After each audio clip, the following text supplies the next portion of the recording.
we've got to take a little sidebar here and talk about cybercrime itself, the categories, the modes of attack, the examples of it, and then kind of the types of computers. Now, first off, definition. Here it is. Any illegal act that involves a computer, its systems, or its applications. Today, in a cloud computing world, you may not own the computer system, the underlying infrastructure, and therefore you can't perform forensics on it. But you're responsible for the application because you're selling it to the public and you're saying, hi, we are Salesforce.com, and we have to do forensics on our own stuff at the application layer. So that's a cybercrime, and you have your responsibility up here, and then whatever the infrastructure is under there, it may be outsourced to somebody else that's infrastructure as a service. You may not own all the pieces of it. So whatever layer you're capable of doing forensics, you should. And the cybercrimes that result, you're responsible for protecting your organization. This can be insider or external. Now, usually when we talk about external attacks, today we primarily talk about malware in the organization. Secondarily, we talk about malware in the organization to compromise computers to use against other machines. We talk about denial of service. Then down below that, we talk about external people who are saying, okay, let's take advantage of the system itself. Let's collect information in an inappropriate way that gives us a market advantage. And then it also might be right down to stealing. And when we talk about internally, by the way, 99% of the time, it's about fraud. It's about fraud against the company by an insider.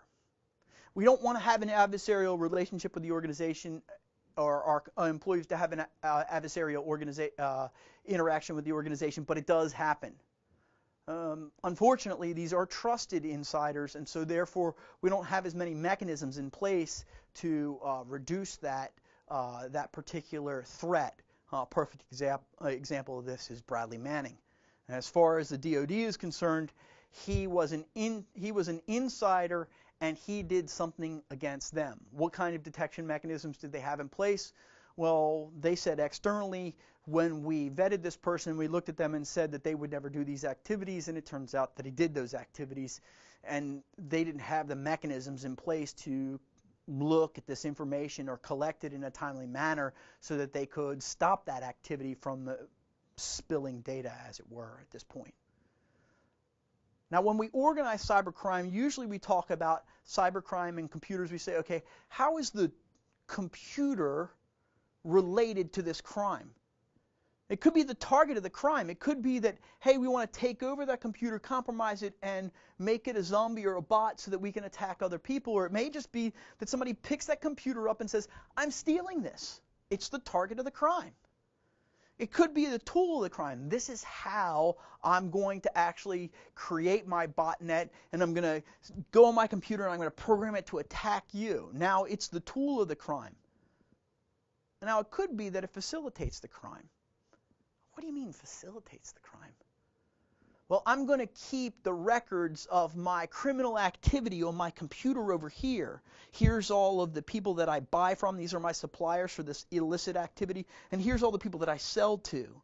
And I've got all their phone numbers and names and transactions, and I've got it all on here. And I send out emails and say, okay, a fresh batch of this evil stuff that I have inside of here is ready to purchase. Thank you for it delivered on time. And I go ahead and I create a whole accounting system and a whole business process. Accounts payable, accounts receivable, general ledger. I do all of that on this computer. I may run QuickBooks and say, here's all the records of that criminal activity. Well, it's computer facilitated at that point.